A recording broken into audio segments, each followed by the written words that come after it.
को कलंकित करने वाले पुलिसकर्मी के खिलाफ बलात्कार का मामला दर्ज किया गया है। अमरेली मुख्यालय में ड्यूटी पर तैनात पुलिसकर्मी महेश कमाबाई सोलंकी के खिलाफ बलात्कार की शिकायत दर्ज की गई है।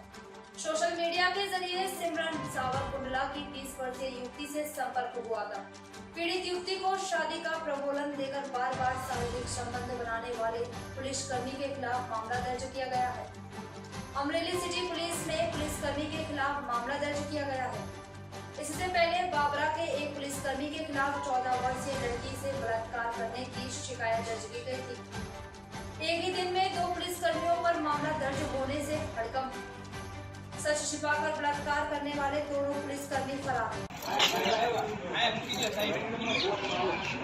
आया मुकी जा बाजू आया राखी